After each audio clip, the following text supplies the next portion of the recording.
নমস্কার। পাঁচমেশালি গল্পে সবাইকে স্বাগত।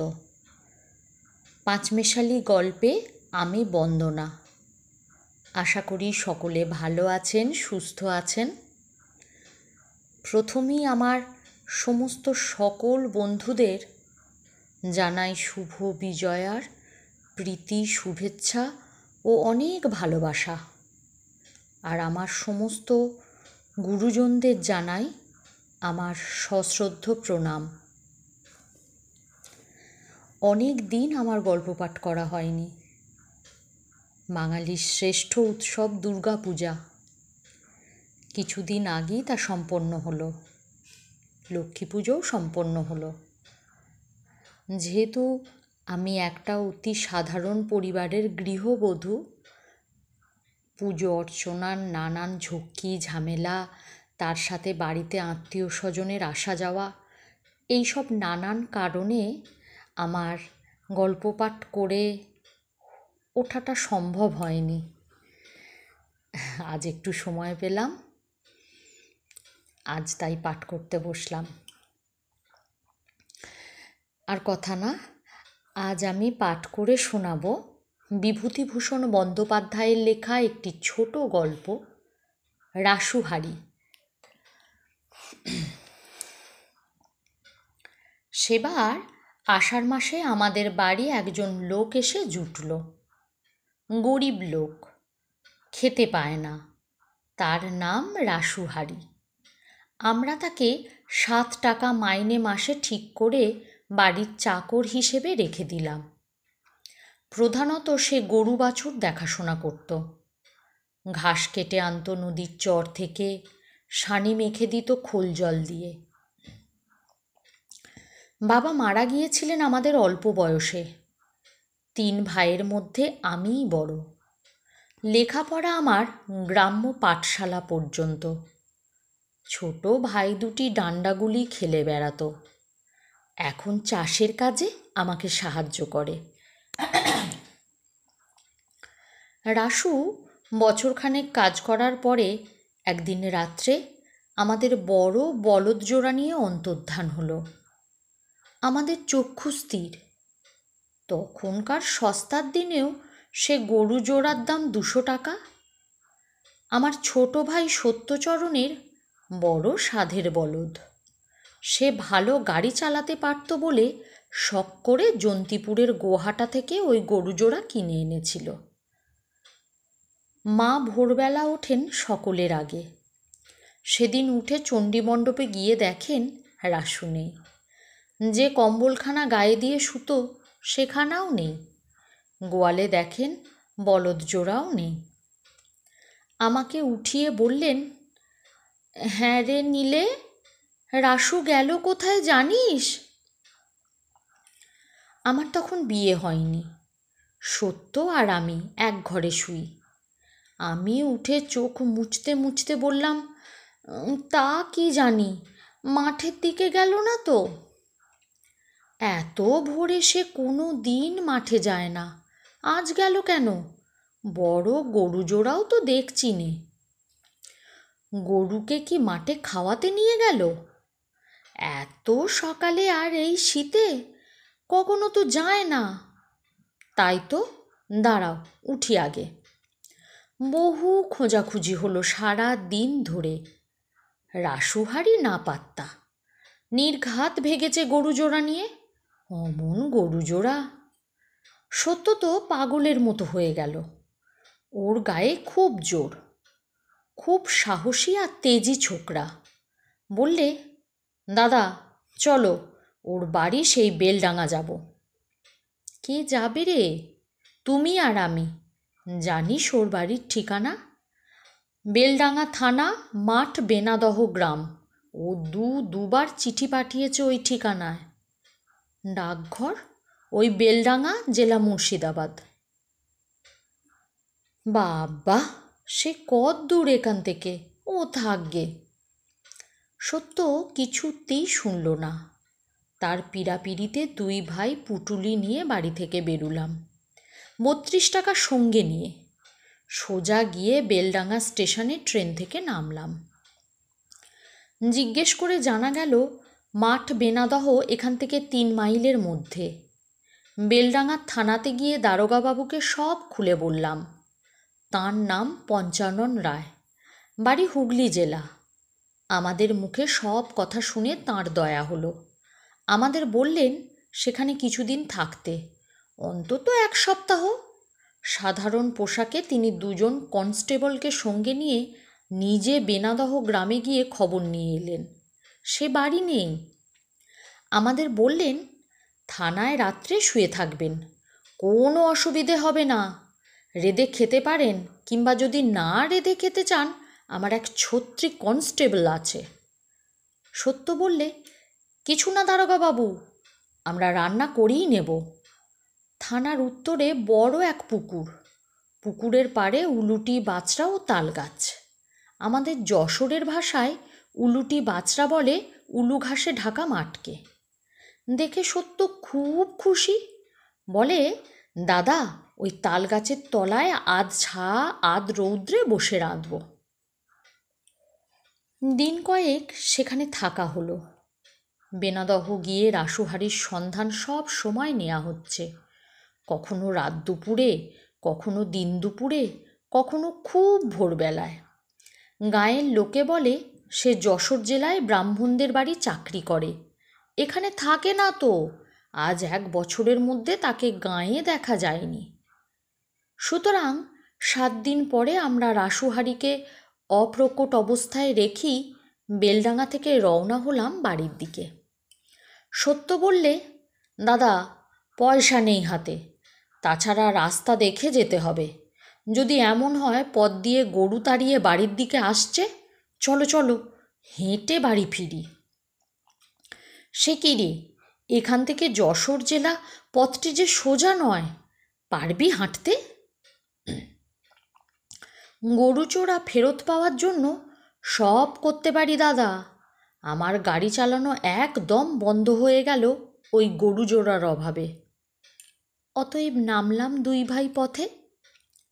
বেলডাঙার বাজার থেকে চাল ডাল কিনে নিই, হাঁড়ি সরা কিনে বোচকায় বেঁধে নিলাম। প্রথম দিন রাস্তার ধারে এক আমতলায় রান্না করে খেলাম। বেশ লাগে কিন্তু এইভাবে পথ চলতে।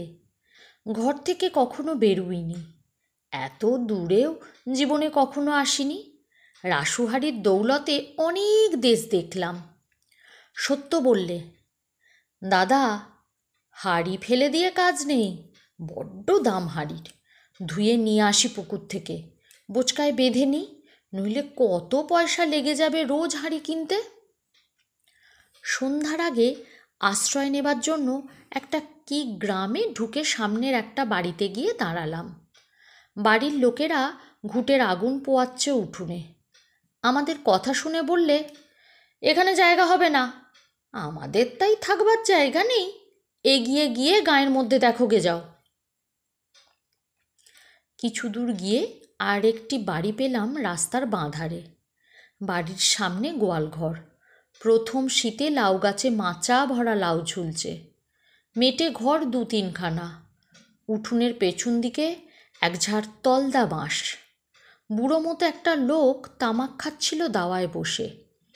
আমাদের দেখে বললে, কে তোমরা?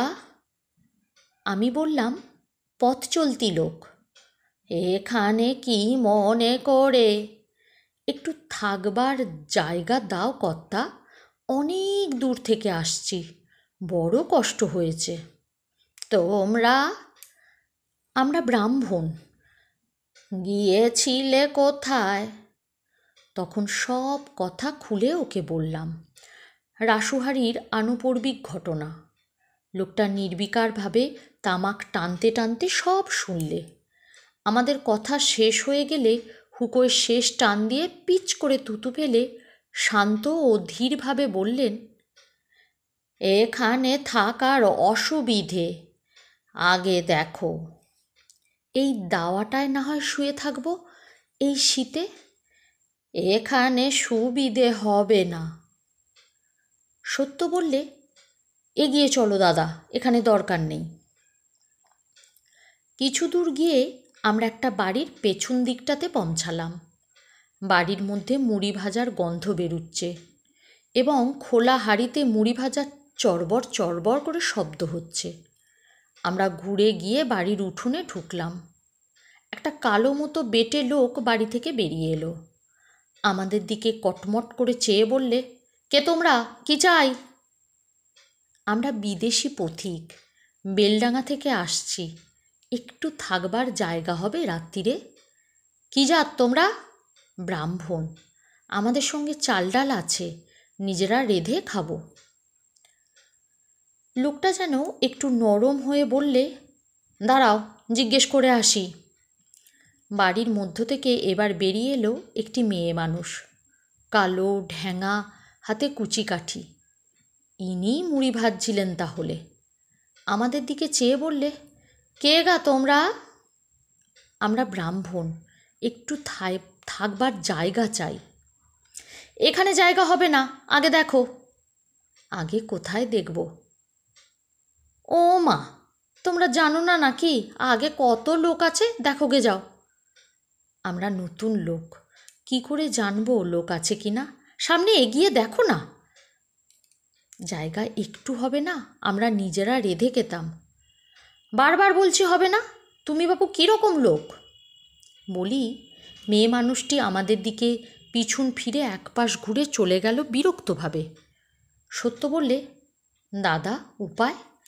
কেউ তো জায়গা দেয় না দেখছি, রাত বেশ হলো, চলো দেখিয়ে গিয়ে। আমাদের কি চোর ডাকাত ভাবছে নাকি? কি করে বলবো, চলো দেখিয়ে গিয়ে। এবার একটা পাকা দালান বাড়ির বাইরের রোয়াকে আমরা ক্লান্তভাবে এসে বসে পড়লাম বোঁচকা নামিয়ে। অনেকক্ষণ পরে একজন লোক বাড়ি থেকে বের হয়ে কোথায় যাচ্ছিল লণ্ঠন হাতে। আমাদের দেখে বিস্ময়ের ভাবে বললে, কে তোমরা? আমি বললাম, একটুখানি শুয়ে থাকবার জায়গা দেবেন রাত্রিরে? আমরা ব্রাহ্মণ, বাড়ি যশোর জেলা, বেলডাঙা থেকে আসছি। হেঁটে আসছো? হ্যাঁ। তা থাকো শুয়ে। ব্যাস এই পর্যন্ত? বললে না উঠে বৈঠকখানার মধ্যে গিয়ে শো, কিংবা তোমরা খাবে কি? কিচ্ছু না। সেই যে গেল, আর তাকে দেখলামও না, আর কোনো খোঁজ খবরও নিল না আমাদের। সেই শীতের রাত্রে খোলা রোয়াকে কাপড় পেতে দুই ভাই শুয়ে রইলাম। কি করি? সত্য বললে, রাসু হাড়ির সঙ্গে একবার দেখা হতো, তার মুন্ডুটা ভেঙে দিতাম এক ঘুষিতে। সত্য বেশ জোয়ান ছোকরা, খেতেও পারত অসম্ভব। একশের রান্না করা মাংস আর আধশের চালের ভাত একা খেতে পারত। বেলডাঙার বাজারে সস্তা ডিম দেখেও বলতো, দাদা রোজ 4টে ডিম একবারে ভাতে দিও আমার জন্যে, খুব করে ডিম খেয়ে নিই। আরও বেশি করে তার কথা মনে পড়ছে কারণ, কিন্তু থাক সেসব এখন।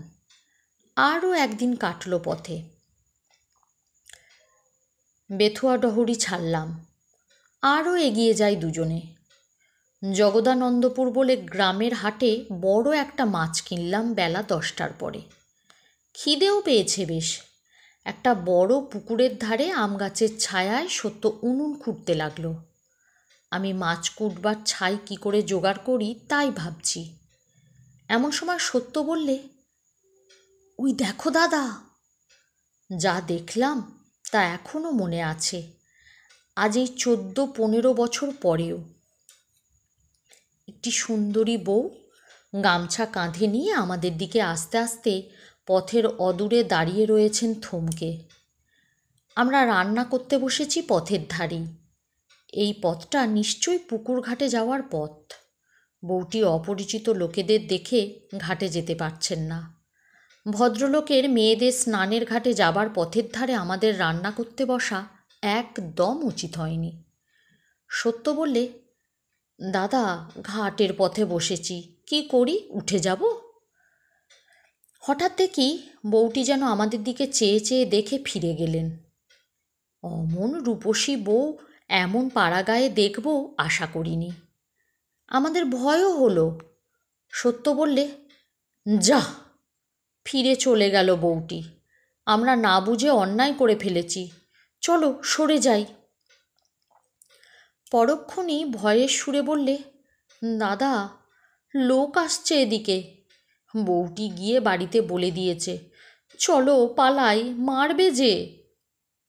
আমি আশ্বাস দিয়ে বললাম, কেন পালাতে হবে কেন? কি করেছি আমরা? মার বুঝি সস্তা? দুটি ছোকরা এসে আমাদের কাছে দাঁড়ালো।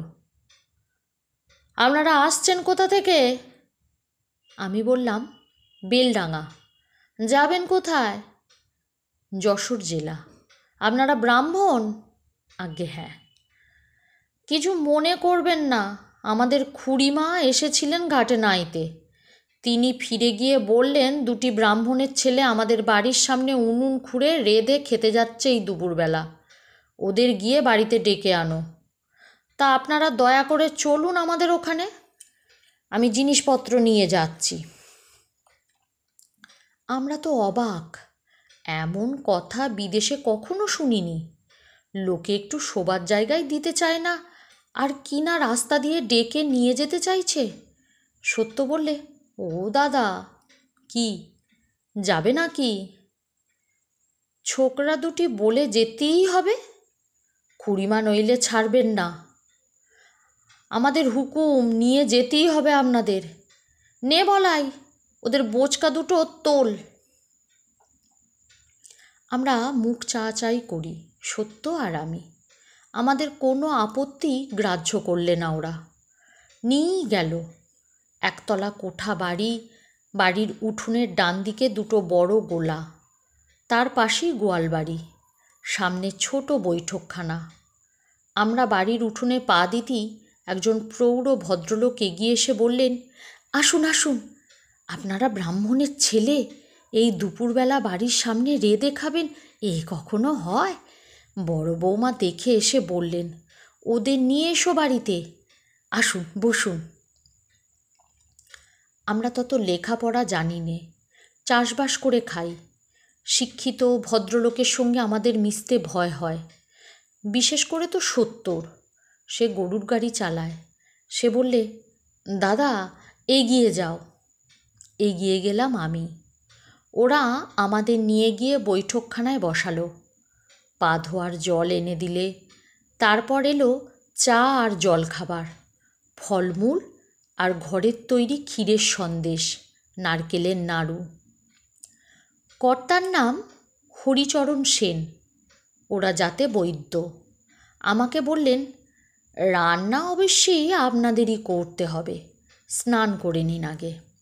সত্য বললে, তুমি রান্না করে গিয়ে দাদা, ওদের বাড়ির মধ্যে রান্নাঘর, আমার লজ্জা করে। স্নান সেরে অগত্যা আমাকেই যেতে হলো রান্নাঘরে। সেই সুন্দরী বউটি দেখি সেখানে উপস্থিত। মুখের ঘোমটা খুলেছেন, সুন্দর মুখ, তেমনি কাঁচা হলুদের মতো রং। আমার দিদির বয়সী হবেন। আমার ইচ্ছা হতে লাগলো প্রণাম করবার, কিন্তু আমি ব্রাহ্মণ, ওরা বৈদ্য, কী মনে করবেন? আমি বললাম, দিদি আপনার বড় দয়া। দিদি মুখের ঘোমটা আরও খুলে বললেন, দয়া কিসের? ও কথা বললে আমাদের পাপ হয় না? বলতে আছে, ছি। না বলেও তো পারছি নে দিদি। না, বলতে হবে না। রান্না করতে জানেন? আমি হেসে বললাম, পারিনে তো করে খাচ্ছি কি করে, হ্যাঁ দিদি? আমার ভাই বাইরে বসে আছে, সে আরও ভালো রান্না করতে পারে। কই, তিনি বাইরে বসে আছেন কেন?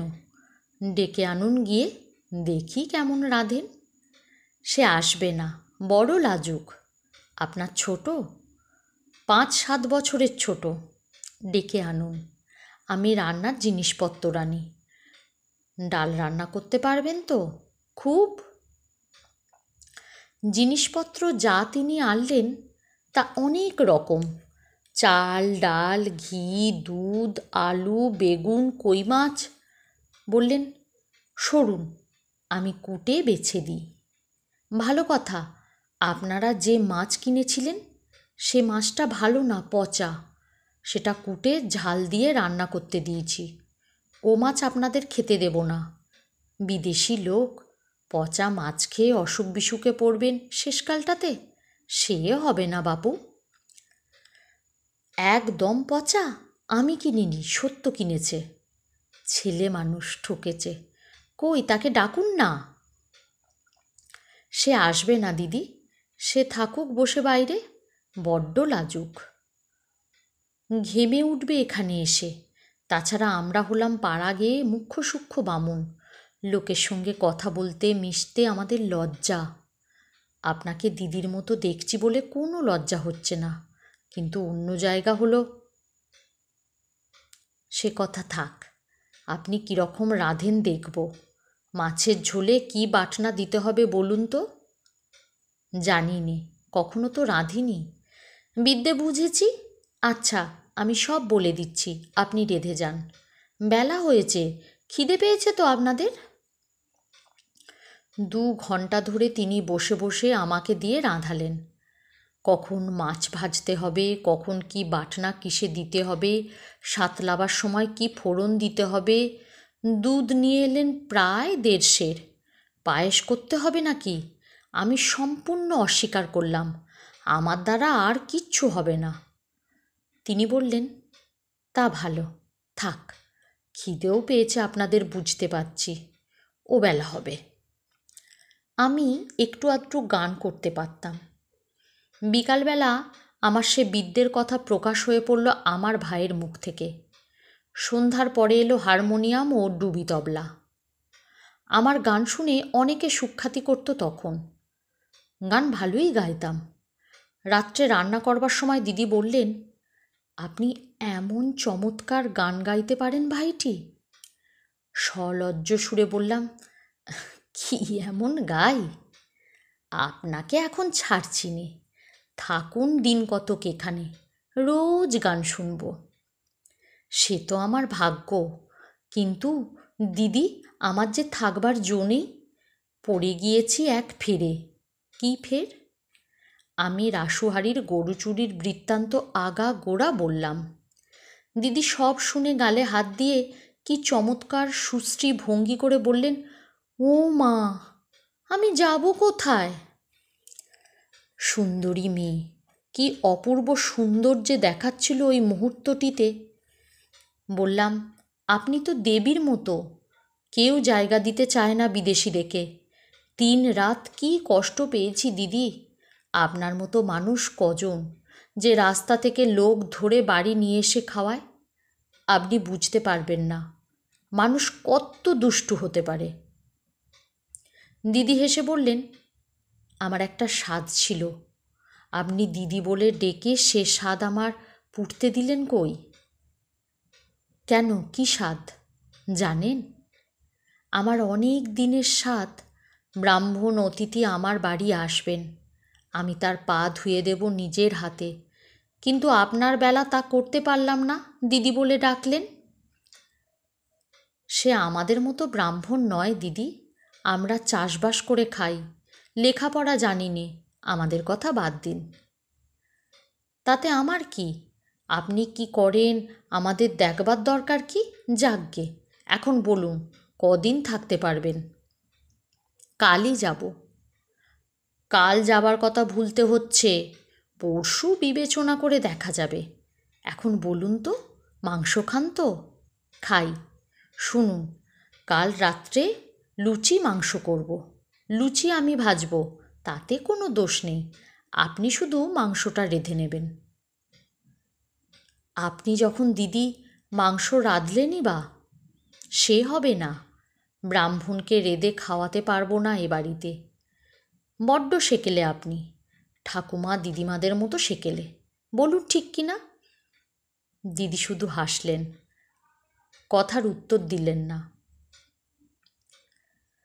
পরদিনও পরম যত্নে আদরে কাটল ওদের বাড়ি।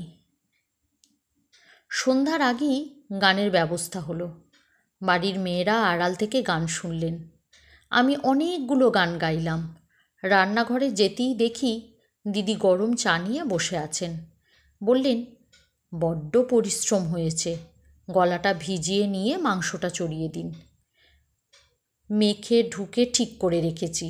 কষে নিন আগে। শুনুন, পেঁয়াজ দিইনি কিন্তু। কেন, আপনাদের পেঁয়াজ চলে না? আমাদের চলে, আপনাদের চলবে কি না? খুব চলে, দিন পেঁয়াজ বাটা। কি সুন্দর গান গাইলেন আপনি! সত্যিই চাষবাস করেন? সত্যি, গান গাইলে চাষবাস করা যায় না, দিদি? দিদি হেসে চুপ করে রইলেন। অনেক সময় কথার উত্তর না দেয়া ওর একটা স্বভাব। পরদিন সকালেই আমরা দুজনে ওদের কাছে বিদায় নিলাম। দিদি ঘরের মধ্যে ডেকে নিয়ে গিয়ে আমাকে আর সত্যকে বসিয়ে শসা কাটা, কলা, শাকালু, ক্ষীরের চাচ ইত্যাদি রেকাবিতে সাজিয়ে সামনে দিলেন। তার কাছ থেকে বিদায় নিতে গিয়ে চোখে সত্যি জল এলো আমার। বারবার বলে দিলেন, আবার আসবেন, অবশ্যই অবশ্যই। বেলুর বিয়ে হবে বৈশাখ মাসে, সে সময় চিঠি যাবে, ভুলবেন না এই দিদির কথা। আসবার সময় কর্তাকে বললাম, দিদির মতো মানুষ দেখিনি কর্তামশাই। বৃদ্ধ বললেন, বড় বৌমা তো এ বাড়ির লক্ষ্মী, ওর থেকেই তো সংসারে উন্নতি। উনি আসার পর থেকে সংসার যেন উথলে পড়ল। আর মার আমার কি দয়ার পড়ার কেউ অভুক্ত থাকবে না, সব খবর নিজে নেবেন। 2-3টি স্কুলের ছেলেকে মাইনে দিচ্ছেন এই পাড়ার। যে এসে ধরবে, না বলতে জানেন না। মা আমার স্বয়ং লক্ষ্মী, রূপে গুণে লক্ষ্মী। ভুলিনি তার কথা। আজ 14 বছর হয়ে গেল, এখনও মনে জ্বলজ্বল করছে সে মূর্তি। আর সেখানে যাওয়া হয়নি, কোনো খোঁজ খবরও নেওয়া হয়নি। আজ কেন এ কথা মনে উঠল এতদিন পরে, বলি সে উপসংহারটি। দিন 5-6 আগে আমার ভগ্নিপতি মনমোহন রায় দফাদার সেই রাসুহারিকে গ্রেপ্তার করে বিকালবেলা আমাদের বাড়িতে নিয়ে এসে হাজির। রাসুহারি জয়দিয়ার বাওরের ধারে শুয়োরের পাল চড়াচ্ছিল, এখান থেকে 11 মাইল দূরে। মনমোহন থানায় হাজিরা দিতে যায় রোজ বৃহস্পতিবারে এই পথ দিয়ে। রাসুহারিকে দেখে চিনতে পেরেছে এবং চৌকিদার দিয়ে তক্ষুনি গ্রেপ্তার করিয়ে আমার এখানে নিয়ে এসেছে। রাসু এসে বসে চারিদিকে চেয়ে বলল, এ বাবুদের বাড়ি এ কি হয়ে গিয়েছে? চণ্ডী মণ্ডপ নেই, গোলা নেই, কোঠা ভেঙে গিয়েছে, লাঙল গরুও তো দেখছি নে। আমার মাকে দেখে বললে, মা ঠাকরুন, এত বুড়ো হয়ে গিয়েছেন, আপনাকে যে আর চেনাই যায় না। ছোটবাবু কই? মা বললেন, সে ফাঁকি দিয়ে চলে গিয়েছে আজ 8 বছর। সে চলে যাওয়াতেই তো সংসার এক্কেবারে গেল, আর কিচ্ছু নেই আর এই সংসারে। আমি বললাম, রাসু, গরু জোড়া চুরি করেছিলি তুই? রাসুও বুড়ো হয়ে পড়েছে, মাথার চুল বিশেষ কাঁচা নেই, গোঁফ সম্পূর্ণ পাকা, একটু কুঁজো মতো হয়ে পড়েছে। একটু চুপ করে থেকে বললে, হ্যাঁ বাবু, মিথ্যে বলে আর কি হবে, গরু নিয়ে গিয়ে একটা গাঁয়ের হাটে বিক্রি করি। দেশে যাসনি? না বাবু, সেই টাকা নিয়ে সোজা রাজশাহী চলে যায়, ভয়ে দেশে ফিরিনি। কেন চুরি করলি? অদেষ্ট বাবু, সবই অদেষ্টর লেখন। তখন বয়স কাঁচা ছিল, বুদ্ধি ছিল না, দুঃখ তো ঘুচল না। সব রকম করে দেখলাম বাবু, এখন রাতুলপুরের হিঙ্গল সর্দারের শুয়োর চড়াই, 16 টাকা মাইনে আর খাতি দেয়। বুড়ো হয়ে পড়েছি, আর কনে যাব এ বয়সে, চোখই ভালো দেখতে পাইনি। মা বললেন, রাসু, দুটো খাবি?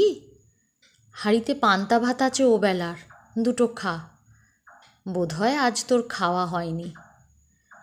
জগদানন্দপুরের সেই দিদির কথা অনেক দিন পরে আবার মনে এলো। ভুলেই গিয়েছিলাম বটে। এখন মায়ের ওই কথায় জগদানন্দপুরের দিদির সেই দেবীর মতো মূর্তিখানা চোখের সামনে ভেসে উঠল। ভুলিনি দেখলাম, এতটুকু ভুলিনি। বাইরে ভুলেছিলাম মাত্র।